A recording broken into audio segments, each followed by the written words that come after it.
नमस्ते बच्चों, स्वागत है आपका सरदार वल्लभ भाई Patel English medium school Yawal की ऑनलाइन क्लासेस में। मैं हूं आपकी हिंदी टीचर तृप्ति पंकज पवार और आज हम पढ़ेंगे कक्षा 8वीं के विषय हिंदी सुलभ भारती का 7वां अध्याय, जिसका नाम है मेरे रजा साहब, जिसके लेखिका है सुजाता बजाज। इनका परिचय ऐसा है, इनका जन्म 1958 को हुआ राजस्थान के जयपुर में। इनके परिचय में है सुजाता बजाज जी एक प्रसिद्ध चित्रकार हैं। आजकल आप पेरिस में रहती हैं। आपके चित्र एवं मूर्तिकला भारतीय रंग में डूबी हुई है। भारतीय रंग में डूबना मतलब भारतीय परंपराओं को लेकर ये मूर्तियाँ और चित्र बनाती है। आपके चित्रों एवं मूर्तियों पर प्राचीन संस्कृतियों कला की छाप दिखाई पड़ती है। आपने अपनी कला में ऐसी दुनिया का सृजन किया है। सृजन का अर्थ होता है बनाना या निर्माण करना। ऐसी दुनिया का सृजन किया है जिसमें सादगी भी है और रंगीनी भी, खुशी भी है और गम भी है, अर्थात सभी भावनाओं से निर्धारित सुजाता जी ने अपने कलाओं में सृजन किया है। प्रमुख कृतियों में सुजाता जी द्वारा बनाए गए गणेश जी के चित्रों पर आधारित एक पुस्तक प्रकाशित है। इन्होंने जो साहित्य लिखा है मेरे रजा साहब, इसके बारे में हम गद्य संबंधी जान लेते हैं। प्रस्तुत पाठ में प्रसिद्ध चित्रकार सैयद हैदर रजा के बारे में लेखिका सुजाता बजाज ने अपने संस्मरण लिखे हैं। यहाँ रजा साहब वे सर्वधर्म समभाव मानव मात्र है से प्रेम, युवा कलाकारों को प्रोत्साहन, उनकी जिज्ञासा वृत्ति, कृतियों के प्रति लगाव आदि गुणों को दर्शाया है। इस पाठ में एक सच्चे कलाकार के दर्शन होते हैं। तो यह जो अध्याय है, यह सुजाता जी ने रजा साहब के जीवन परिचय के बारे में या उनके गुणों के बारे में वर्णन करते हुए लिखा है। वो लिखती हैं, 23 जुलाई सुबह सुबह ही समाचार मिला, रजा साहब नहीं रहे। और यह सुनते ही मानस पटल पर यादों की एक कतार सी लग गई। नहीं रहे अर्थात वह इस दुनिया से चले गए। यह सुनते ही मानस पटल यानी अर्थात मन में यादों की एक कतार सी लग गई। कतार का अर्थ होता है कि एक के बाद एक यादें हमारे नज़रों के सामने आना। पिछले फरवरी की ही बात है, मैं दिल्ली पहुंची थी अपने गणपति प्रदर्शन के लिए। सोच रही थी रजा साहब शायद अपनी व्हील चेयर पर मेरी प्रदर्शनी के उद्घाटन के अवसर पर आ जाए, पर उस रात कुछ अनहोनी सी हुई। उस रात रजा साहब सपने में आए, मुझे उठाया, हमने बातें की। शो के लिए मुझे उन्होंने शुभकामनाएं दी और कहने लगे, सुजाता एक बार मुझसे मिलने आ जाओ। यहाँ पर जो सुजाता जी है अपने जो रजा साहब के प्रति उनका भावनाएं थी उनको बता रही है कि उन्हें लगता था कि उनका जो गणपति का शो होने वाला है उसे देखने के लिए रजा साहब आए, पर ऐसा नहीं हुआ। अब मैं जाने वाला हूँ, इसके बाद तो रुकना मुश्किल था। मैं पहुँच गई उनसे मिलने। वे अस्पताल में शून्य की तरह लेटे हुए थे। शून्य की तरह लेटना अर्थात किसी भी प्रकार का भावनाएं ना होना, मन में विचार ना होना, एकदम शांत लेटे हुए थे। मैंने उनके हाथों को छुआ। सिर्फ सांस चल रही थी। अलविदा कहकर लौट आई।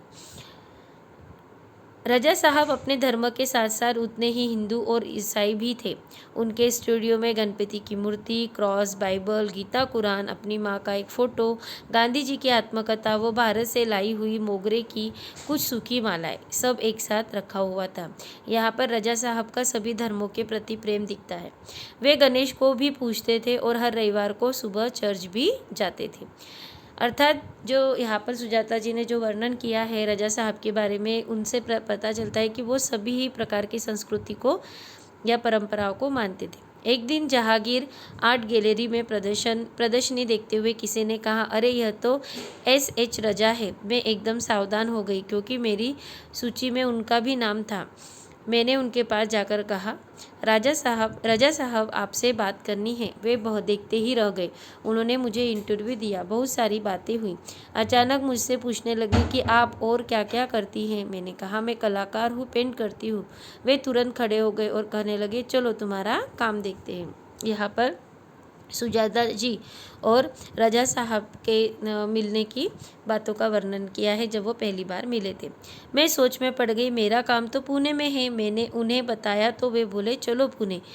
ताज होटल के सामने से हमने टैक्सी ली और सीधे पुणे पहुँचे। उन्होंने मेरा काम देखा और फिर कहा आपको पेरिस आना है, आपका भविष्य बहुत ही उज्जवल है। ऐसा सुजाता जी के बारे में किसने कहा? रजा साहब ने। छोटी से छोटी बात भी उनके लिए महत्वपूर्ण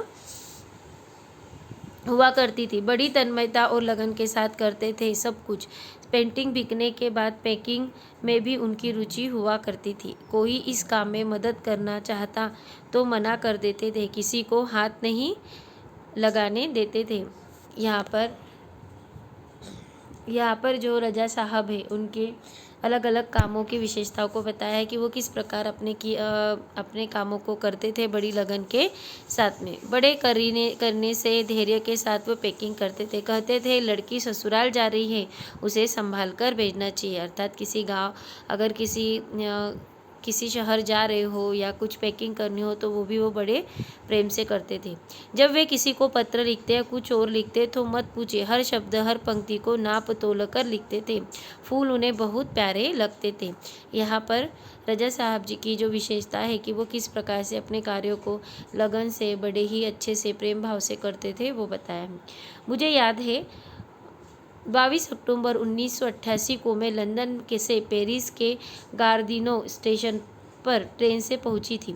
रजा साहब स्टेशन पर मेरा इंतज़ार कर रहे थे। ट्रेन लेट थी पर वे वही डटे रहे। मुझे मेरे हॉस्टल के कमरे में छोड़कर ही वे गए। यहाँ पर रजा साहब का जो किसी भी के प्रति जो शिष्टाचार का व्यवहार है वो बताया जा रहा था कि किस प्रकार से वो किसी के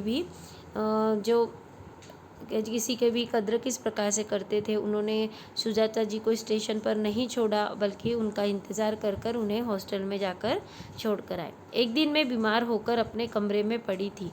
रात 11 बजे रजा साहब मेरे लिए दवा भारतीय रेस्टोरेंट से खाना पैक करवा कर पहुँच गए।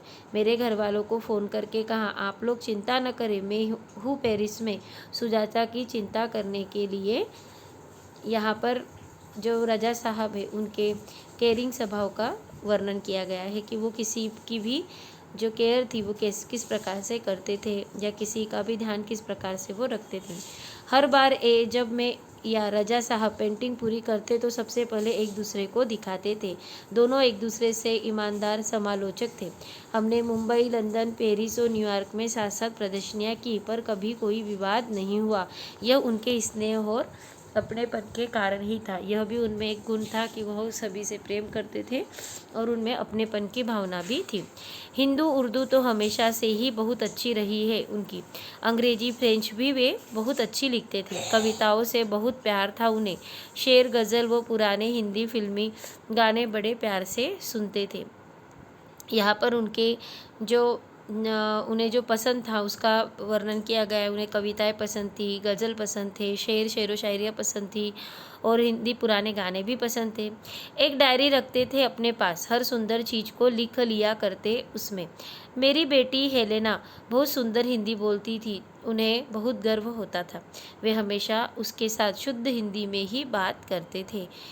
यहाँ पर सुजाता जी की जो लड़की थी हेलेना, उसके बारे में भी कहा गया है कि वो किस प्रकार से पेरिस में रहने के बावजूद अपनी हिंदी को अच्छे से बोलती थी, जिसका रजा साहब को बहुत गर्व था।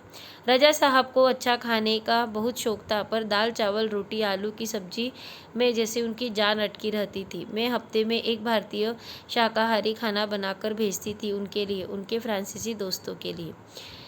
आगे लिखती है, रजा साहब के कुछ पुराने फ्रांसीसी दोस्तों को उनके जाने की खबर देने गई तो फिर से एक बार उनकी दीवारों पर रजा साहब की काफ़ी सारी कृतियाँ देखने का मौका मिल गया। जब उन्होंने लोगों को बताने के लिए गए कि रजा साहब अब नहीं रहे फ्रांसीसी दोस्तों को, तो वहाँ पर जाने के बाद वहाँ पर जो रजा साहब की कृतियाँ लगी हुई थी या कलाकारी जो थी वो सुजाता जी को देखने को मिली।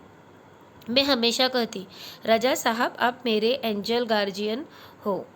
एंजल गार्जियन मतलब एक जो परी होती है या एक शुभ चिंतक जो हम बोलते हैं या एक किसी का भगवान के रूप में आया हुआ जो हम पे ध्यान देता है या हमारी केयर करता है, हमारा ध्यान रखता है, उस प्रकार से सुजाता जी रजा साहब जी को मानती थी।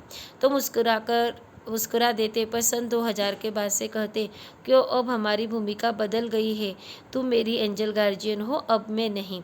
अब यहाँ पर जब वो सुजाता जी उनकी रजा साहब की बीमार होने के बाद उनका ध्यान रखती थी, तो रजा साहब करते थे कि तुम मेरी एंजल गार्जियन हो, इस प्रकार से वो कहते थे। तो यहाँ पर जो सुजाता जी ने बहुत ही अच्छे से जो रजा साहब थे उनके जीवन का परिचय लिखा है कि वो किस प्रकार से सभी से स्नेह करते थे। वह हिंदू, मुस्लिम, ईसाई सभी प्रकार के धर्मों को मानते थे। वह सभी को मतलब किस प्रकार से अपनी संस्कृति को पहचान कर हिंदी सभ्यता, भारतीयता को संभाल कर उन्होंने रखा हुआ था। उनके साहित्य से ये सब बातें समझ में आती है। तो इसी प्रकार आपका ये जो अध्याय है मेरे रजा साहब समाप्त होता है।